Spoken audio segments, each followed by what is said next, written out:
നിനക്ക് കുഴപ്പമില്ലെന്ന് ഡോക്ടർ പറഞ്ഞു. പക്ഷേ ഇവിടെ എന്തൊക്കെയാണ് നടക്കുന്നത് തനു? ആദ്യം നീ പറഞ്ഞു അപ്പോയിൻമെൻറ്റ് ക്യാൻസലായെന്ന്. പിന്നെ പറയുന്നു ഡോക്ടർ നിന്നെ ഒറ്റയ്ക്ക് കാണാൻ വിളിപ്പിച്ചുവെന്ന്. പിന്നെ ആ നേഴ്സ് വന്ന് നിന്നോട് എന്താ പറഞ്ഞേ? ശരിക്കും നീ ആരുടെ കൂടെ ഇവിടെ വന്നത്? ഏതോ അഡ്മിഷൻ്റെ കാര്യമൊക്കെ പറയുന്നുണ്ടായിരുന്നല്ലോ. നോക്ക്, അവർ വന്ന് വെറുതെ പ്രശ്നങ്ങൾ ഉണ്ടാക്കുന്നതിന് മുമ്പ് എന്താ നടന്നതെന്ന് വെച്ചാൽ എന്നോടെങ്കിലും ഒന്ന് പറഞ്ഞൂടെ? ഒരു മിനിറ്റ് അബി, നീ എന്നെ സംശയിക്കാണോ? അബി, ഞാൻ നിന്നെ സ്നേഹിക്കുന്നു. ഞാൻ നിന്റെ കുഞ്ഞിന്റെ അമ്മയാവാൻ പോകുന്നു.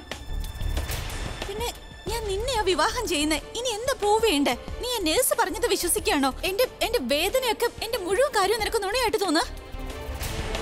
എന്നെ സപ്പോർട്ട് ചെയ്യുന്നതിന് പകരം നീ എന്നെ സംശയിക്കാണോ? എനിക്ക് നിന്നെ സംശയമൊന്നുമില്ല തനു. എന്റെ മനസ്സിലെ കൺഫ്യൂഷൻ ഒന്ന് മാറ്റണം, അത്രേ ഉള്ളൂ.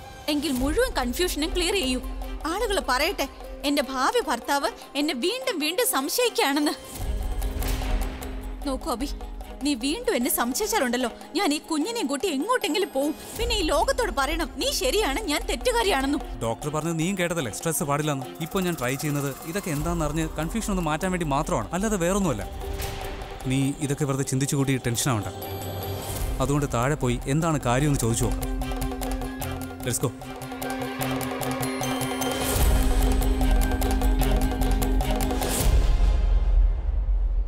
അമ്മ, അത് പ്രിയ,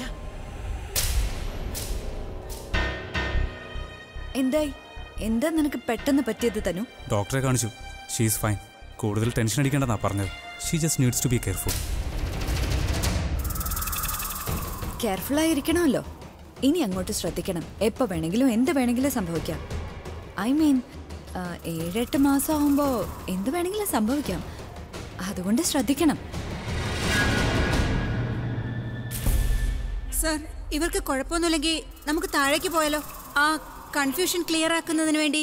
എനിക്ക് നടക്കാൻ വയ്യ, എനിക്ക് നടക്കാൻ കഴിയുന്നില്ല. നിങ്ങൾക്ക് വരാൻ വയ്യെന്നാണോ അതോ വരാൻ ഇഷ്ടമില്ലെന്നാണോ? നിങ്ങൾക്ക് മനസ്സിലാവില്ലേ? എനിക്ക് പടി കയറാൻ പോയിട്ട് നടക്കാൻ പോലും കഴിയുന്നില്ല. ഡോണ്ട് വെറി മാം, ഞങ്ങൾക്ക് ഇവിടെ ലിഫ്റ്റ് ഒക്കെ ഉണ്ട്. അബി പ്ലീസ് ഇവരോട് പറയൂ, എനിക്ക് വിശ്രമിക്കണം പ്ലീസ്. ഓക്കെ മാം, അതൊന്നും സാരമില്ല. നിങ്ങൾ ഇവിടെ വിശ്രമിച്ചോളൂ. നിങ്ങൾക്ക് താഴെ വരാൻ പറ്റില്ലെങ്കിലും നിങ്ങളുടെ ഹസ്ബൻഡിന് മുകളിൽ വരാമല്ലോ. ഞാൻ ഇപ്പൊ തന്നെ നിങ്ങൾ സൈൻ ചെയ്ത ഫോമും നിങ്ങളുടെ ബോധം കെട്ടി കിടക്കുന്ന ഭർത്താവിനെയും മുകളിലേക്ക് കൊണ്ടുവരാം.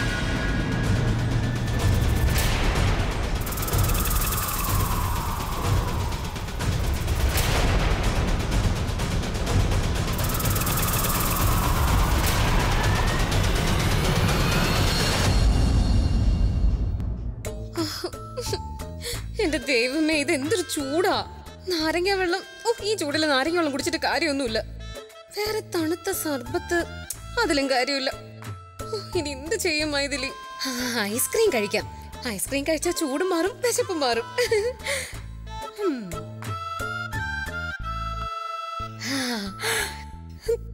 Yummy ice cream. ഓ, നല്ല യമ്മി ഐസ്ക്രീമാ മൈഥിലി. ആകാശ് ഇന്ന് ഓഫീസിൽ വന്നിരുന്നു. പ്രണവിനെ തപ്പി. സർലാൻഡിയെ കുറിച്ചും എന്തൊക്കെയോ പറഞ്ഞു. പ്രശ്നം എന്തെങ്കിലും? നിന്നോടാണ് ഞാൻ ചോദിക്കുന്നത്. സർലാൻഡിയെ കുറിച്ച് എന്തെങ്കിലും അറിഞ്ഞോ? ചോദിച്ചാൽ മറുപടി പറയാൻ വയ്യല്ലേ? ഞാൻ എന്തിനു നിങ്ങൾക്ക് മറുപടി തരണം? ഇനി എനിക്ക് എന്തെങ്കിലും അറിയാമെങ്കിൽ തന്നെ അത് നിങ്ങളോട് പറയാൻ ഞാൻ ഉദ്ദേശിക്കുന്നില്ല. അതെന്താ പറയാത്തത്? അതെന്റെ ഇഷ്ടം. നിങ്ങൾക്ക് ഇഷ്ടമില്ലെങ്കിൽ നിങ്ങളും ഒന്നും എന്നോട് സംസാരിക്കാറില്ലല്ലോ. ആദ്യം സ്വന്തം കാര്യം ഒന്ന് ക്ലിയർ ആക്ക് രാജ്, എന്നിട്ട് മതി എന്നെ ക്വസ്റ്റ്യൻ ചെയ്യുന്നത്. നീ ഇങ്ങനെ വളഞ്ഞു ചുറ്റി പറയാതെ എന്താ പറയാനുള്ളതെന്ന് പറഞ്ഞാൽ നേരെ പറ. എനിക്ക് വ്യക്തമായിട്ട് കേട്ടോ. നിങ്ങൾ കുട്ടികളെ കാണാൻ വേണ്ടി ഹോസ്റ്റലിൽ പോയല്ലേ? പോയല്ലേ രാജ്? ഞാൻ ചോദിച്ചത് കേട്ടില്ലേ നിങ്ങൾ പോയോ? ആ പോയിരുന്നു. അതിന് പിന്നെന്താ നിങ്ങൾ എന്നെ കൊണ്ടുപോവാഞ്ഞേ? ഞാൻ നിങ്ങളോട് ഒരുപാട് തവണ പറഞ്ഞില്ലേ കുട്ടികളുടെ അടുത്ത് എന്നെയും കൂടെ കൊണ്ടുപോകണമെന്ന്, എനിക്ക് അവരെ കാണണമെന്ന്. അപ്പോഴൊക്കെ നിങ്ങൾ 50 കാരണങ്ങൾ എന്നോട് തിരിച്ചു പറയും. നിങ്ങൾക്ക് സമയമില്ല, പിന്നെ നിങ്ങൾക്ക് ഓഫീസിൽ ഒരുപാട് പണിയുണ്ട്, പിന്നെ നിങ്ങൾക്ക് മീറ്റിംഗ് ഉണ്ട്, പിന്നെ തലവേദനിക്കുന്നു. എന്നിട്ട് ഇന്ന് നിങ്ങൾ ഒറ്റയ്ക്ക് അവരെ കാണാൻ പോയി. ഞാൻ ഒറ്റയ്ക്ക് പോയി. നിന്നെ എന്റെ കൂടെ കൊണ്ടുപോകാൻ പറ്റില്ല, അത്ര തന്നെ. എന്താ അത്? നിങ്ങളുടെ മാത്രം കുട്ടികളല്ല രാജ്, എന്റെയും കൂടി കുട്ടികളാണ്. എനിക്ക് അവരെ ഓർമ്മ വരും. എന്നെ കുറിച്ച് നിങ്ങൾ ചിന്തിക്കുന്നില്ലെങ്കിൽ വേണ്ട, എനിക്ക് ഒരു കുഴപ്പമില്ല. പക്ഷെ നമ്മുടെ കുട്ടികൾ എന്ത് കരുതി കാണും? അവര് വിചാരിക്കില്ലേ പപ്പ വന്നിട്ട് മമ്മി എന്താ വരാത്തതെന്ന്? നിങ്ങൾക്ക് ഇങ്ങനെയൊക്കെ ചെയ്തിട്ട് എന്ത് കിട്ടാനാ രാജ്? നോക്കൂ മൈഥിലി, എനിക്ക് നിന്നോട് ഇങ്ങനെ ഒന്ന് സംസാരിച്ചിരിക്കാൻ സമയമില്ല. അതെ, ചോദിച്ചതിന് മറുപടി പറ, ഇല്ലെങ്കിൽ ഞാൻ പോവാണ്. എങ്കിൽ നിങ്ങൾ പോ. ഞാൻ നിങ്ങളെ എപ്പോഴാ തടഞ്ഞത്? സത്യത്തിൽ നിങ്ങൾ ഇപ്പൊ ഉള്ളതും ഇല്ലാത്തതും ഒക്കെ എനിക്ക് ഒരുപോലെ തന്നെയാ. നിങ്ങൾ വീട്ടിൽ വന്നാലും എന്നോട് ഒന്നും സംസാരിക്കാറില്ല, കണ്ടതായിട്ട് നടിക്കില്ല. ഭാഗ്യത്തിന് മമ്മിയും പപ്പയും എന്റെ കാര്യങ്ങൾ അന്വേഷിക്കുന്നുണ്ടോ ഞാൻ ഇങ്ങനെയെങ്കിലും ജീവിക്കുന്നത്. അല്ലെങ്കിൽ മൈഥിലിക്ക് പണ്ടേ വട്ടായനെ കണ്ണാടിയിൽ നോക്കി ഞാൻ തന്നെ എന്നോട് ചോദിക്കാറുണ്ട്, നിന്റെ ഭർത്താവിനെ എന്താ നിന്നെ ഇഷ്ടമല്ലാത്തതെന്ന്. അത് എനിക്ക് നിന്റെ മുഖം കാണണ്ട. എന്ന് വരെ രാജ്, നിങ്ങൾക്ക് ജീവിതകാലം മുഴുവൻ ഇങ്ങനെ തന്നെ കഴിയണമെന്നുണ്ടെങ്കിൽ നിങ്ങൾ എന്നെ ഡിവോഴ്സ് ചെയ്യും. അതാ നല്ലത്. കുട്ടികളെ കാണാൻ ഞാനില്ലാതെ നിങ്ങൾ ഒറ്റയ്ക്ക് പോയി. നിങ്ങൾ എന്താ തെളിയിക്കാൻ ശ്രമിക്കുന്നത്?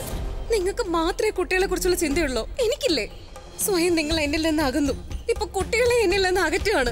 മൈഥിലി, നിന്റെ ഈ സംസാരം കാരണമാണ് എനിക്കിവിടെ വരാൻ തോന്നാത്തത്. നിങ്ങൾക്ക് എന്താ ഇഷ്ടമുള്ളത് അല്ലാത്തതെന്ന് എനിക്ക് വളരെ നന്നായിട്ട് അറിയാം രാജ്.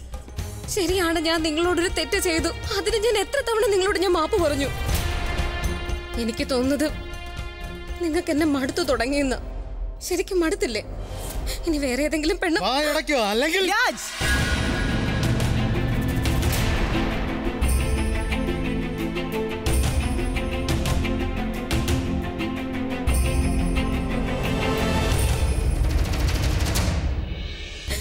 നീ കരയാതെ മോളെ, ഞാൻ രാജിനോട് സംസാരിക്കാം കേട്ടോ. മൈഥിലി, എന്റെ ഈശ്വര, ഈ കുടുംബത്തിൽ ആരുടെ കണ്ണാ വീണെന്നറിയില്ലല്ലോ. ഇനി ഇവരുടെ ബന്ധവും അബിയുടെയും പ്രിയയുടെയും പോലെ ആവുന്നതിന് മുമ്പേ എനിക്ക് ചേച്ചിയോട് പറയണം. അല്ല, ഈ ഫയൽ എവിടെയാ കൊണ്ടുപോകുന്നേ? ഫസ്റ്റ് ഫ്ലോറിലേക്ക്. ഒരു അത്യാവശ്യ കാര്യമുണ്ട്. അതിന് ഈ ഫയല് കാണിക്കേണ്ടത് വളരെ അത്യാവശ്യമാണ്. ഇതിലുള്ള ഈ തനുവിന്റെ സിഗ്നേച്ചർ കാണുമ്പോഴുണ്ടല്ലോ, അവർക്ക് എല്ലാ സത്യവും മനസ്സിലാവും. എങ്ങനെയാണ് അവൾ ഒരേ സമയത്ത് രണ്ടുപേരെ മണ്ടന്മാരാക്കിക്കൊണ്ടിരിക്കുന്നതെന്ന്. ഈ സിഗ്നേച്ചർ മാത്രമല്ല, ഈ ഭർത്താവും കൂടി അവളുടെ മുമ്പിലേക്ക് ചെന്നാൽ പിന്നെ ആ തനുവിന് ഒരു നാടകവും കളിക്കാനാവില്ല. പിന്നീട് ഒരിക്കലും ആ പാവം പ്രിയയുടെയും അവളുടെ ഭർത്താവിന്റെയും ഇടയിലേക്ക് ഇവൾ വരില്ല.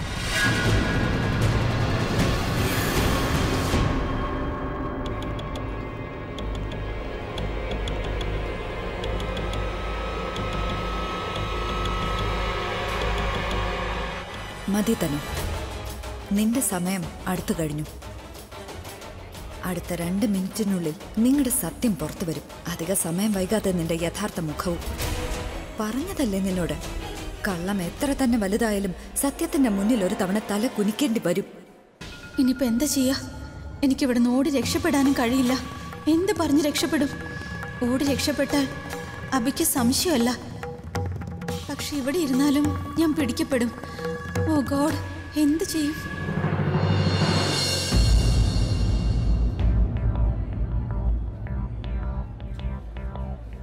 മോനെ, നീ ടെൻഷൻ അടിക്കണ്ട. ചിലപ്പോ ഭഗവാൻ ആഗ്രഹിക്കുന്ന ഇതായിരിക്കും, സത്യം പുറത്തു വരാൻ. കാരണം സത്യം പുറത്തു വരുമ്പോ എന്താണ് സത്യം എന്താണ് കള്ളമെന്ന് മനുഷ്യന്റെ മുന്നിൽ വ്യക്തമായിട്ട് അറിയാൻ കഴിയും. അതുമാത്രമല്ല, കള്ളത്തരത്തിന്റെ മറ മാറുമ്പോ സത്യത്തിന്റെ വെളിച്ചം മുന്നിൽ എത്തുക തന്നെ ചെയ്യും. ആന്റി പറയുന്നത് എന്താണെന്ന് എനിക്കൊന്നും മനസ്സിലാവുന്നില്ല. എനിക്കറിയാം, നിനക്ക് ഞാൻ പറയുന്നൊന്നും മനസ്സിലാവുന്നില്ല. പക്ഷേ സാരമില്ല, ഞാൻ പറയുന്ന എന്താണെന്ന് നിനക്ക് ഉടൻ തന്നെ മനസ്സിലാവും.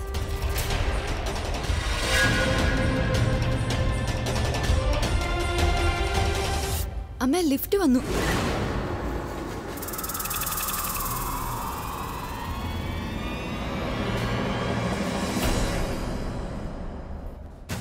എന്റെ ഈശ്വര, അദ്ദേഹം നിഖിലിനെ ഒന്ന് കണ്ടോട്ടെ. അപ്പൊ തനുവിന്റെ കഥ ഇവിടെ വെച്ച് തന്നെ കഴിയും. എന്താ നോക്കുന്നേ?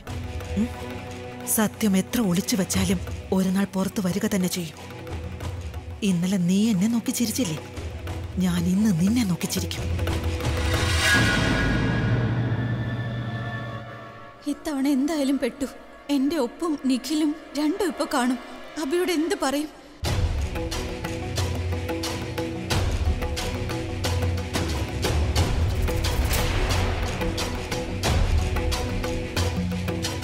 ഇല്ല, എനിക്ക് എന്റെ തോൽവി കാണാൻ കഴിയില്ല.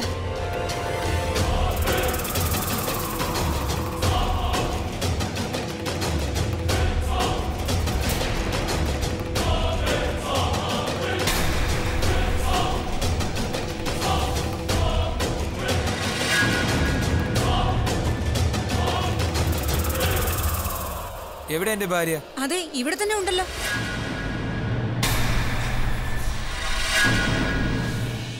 നിങ്ങൾക്ക് എന്താ കണ്ണ് കാണില്ലേ? ദേ ഇവിടെ തന്നെ നിൽക്കുമല്ലേ? ഇത് നിങ്ങളുടെ ഭാര്യ അല്ല? നിങ്ങളിത് എന്തൊക്കെയാ പറയുന്നത്? സർ, ദേ ഇത് നോക്കിയേ, ഇത് തന്നെ അയാളുടെ ഭാര്യ. ദാ ഇതിൽ സിഗ്നേച്ചറും ചെയ്തിട്ടുണ്ട്. സാറൊന്ന് നോക്കിയാ മനസ്സിലാവും.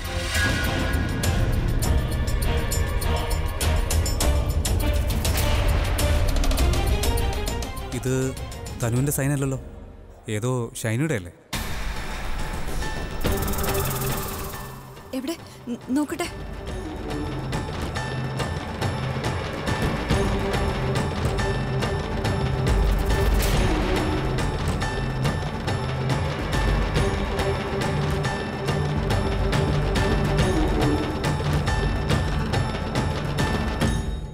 കണ്ടോ അബി, ഞാൻ അപ്പോഴേ പറഞ്ഞില്ലേ ഇവര് പറയുന്നത് നുണയാണെന്ന്. പക്ഷെ ഞാൻ പറഞ്ഞത് ആരും വിശ്വസിച്ചില്ല.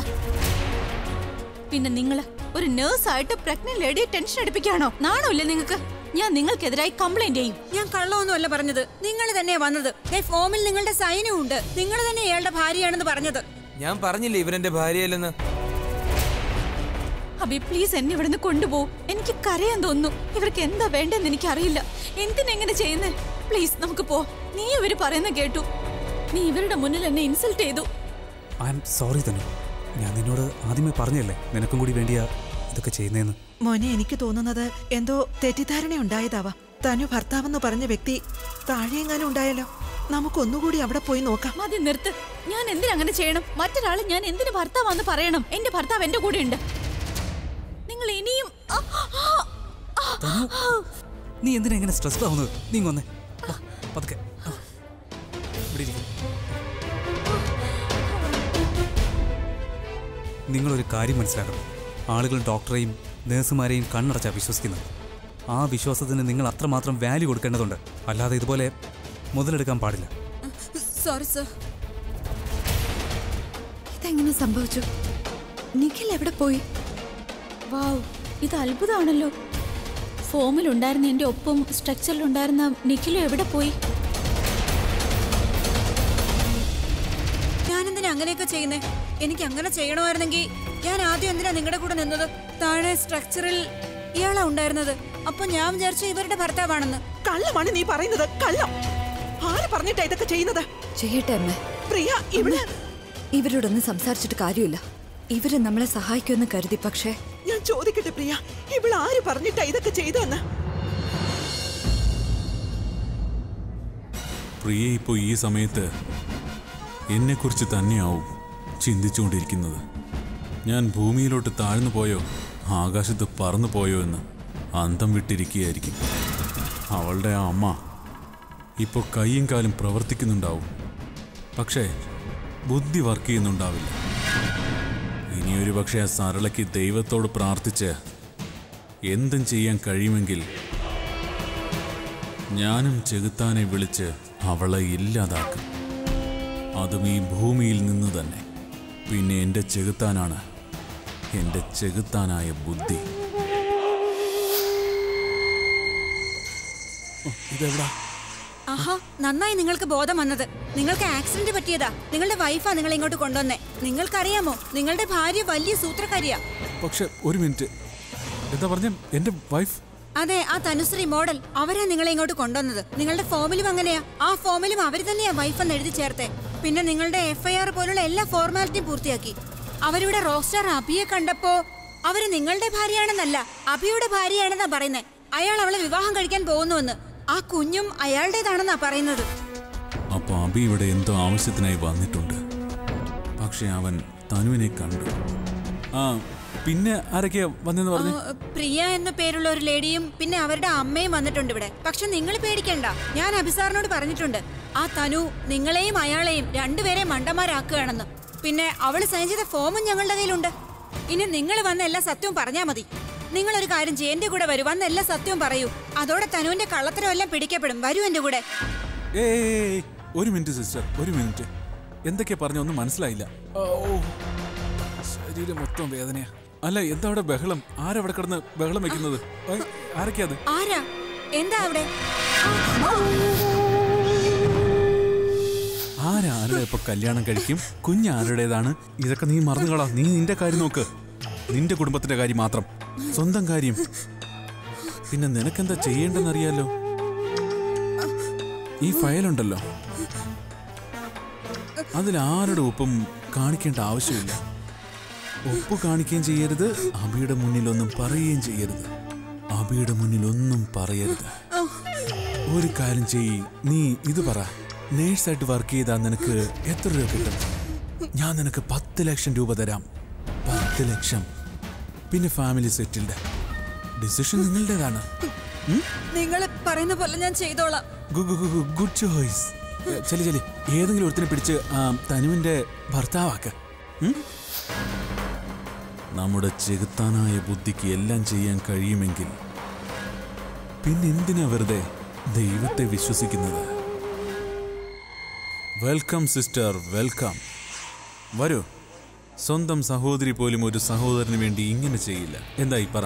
നിങ്ങൾ എന്താണ് പറഞ്ഞത്? ഞാനതെല്ലാം ചെയ്തിട്ടുണ്ട്. ഞാൻ ആ വാർഡ് ബോയിയെ തനുവിന്റെ ഹസ്ബൻഡാണെന്ന് പറഞ്ഞ് അവളുടെ മുമ്പിലേക്ക് കൊണ്ടുപോയപ്പോ ആ പ്രിയയുടെയും അവളുടെ അമ്മയുടെയും ഭാവം മാറി. ഇന്ന് ഞെട്ടും, നാളെ തട്ടിപ്പോകും. പിന്നെ ഒരു പ്രശ്നമില്ല, ആർക്കും പ്രശ്നമില്ല. ഞാൻ നിങ്ങൾ പറഞ്ഞതൊക്കെ അനുസരിച്ചു. എന്റെ പൈസ എവിടെ? കിട്ടും കിട്ടും. ഞാൻ ഈ ഹോസ്പിറ്റലിൽ നിന്ന് ഇറങ്ങുന്നതിന് മുമ്പ് തന്നെ കിട്ടും. ഹോസ്പിറ്റലിലേക്കല്ലേ വന്നത്? അപ്പൊ സുഖമായിട്ട് പോയാ മതി. പക്ഷെ പണം തന്നിട്ട് പോണം. കാരണം നിങ്ങൾക്ക് ഇപ്പൊ അറിയാം, തനുവിന്റെ സത്യം മാത്രമല്ല, നിങ്ങളുടെ സത്യവും എനിക്കിപ്പോ അറിയാവുന്നു. ഈ സത്യം പ്രിയയും അഭിയും എങ്ങാനും അറിഞ്ഞാലോ? അപ്പൊ എന്ത് സംഭവിക്കുമെന്ന് നിങ്ങൾക്ക് അറിയാലോ അല്ലേ? നിഖിലിനെയാണോ വെല്ലുവിളിക്കുന്നത് സ്വീറ്റ് ഹാർട്ട്? ഞാൻ നിങ്ങളെ ഓർമ്മപ്പെടുത്തുകയായിരുന്നു.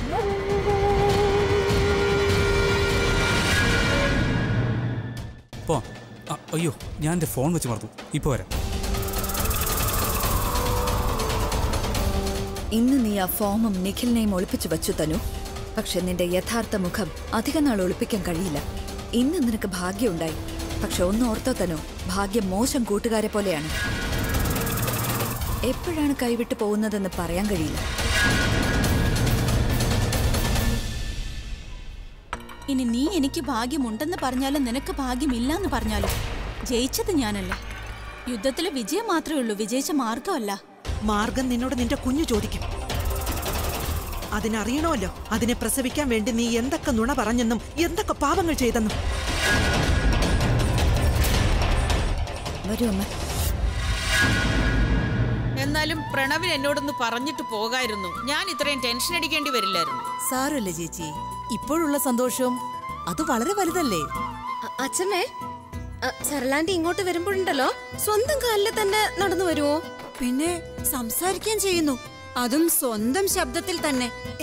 ഇല്ലില്ല, അവര് പുറത്ത് വേറൊരാളുടെ ശബ്ദം വാടകയ്ക്ക് എടുത്താ സംസാരിച്ച്. നീ എന്തിനാ ഇങ്ങനെ ചിരിക്കുന്നേ? മമ്മി പറഞ്ഞു കേട്ട് ചിരിച്ചതാ. പിന്നെ ചിരിക്കുന്നതുണ്ടല്ലോ, അത് ഭയങ്കര നല്ല കാര്യം മമ്മി. ചിരി ആരോഗ്യത്തിന് നല്ലതാണെന്നല്ലേ പറയുന്നേ. അപ്പോ മമ്മി കൂടി വേണമെങ്കിൽ ചിരിച്ചോ.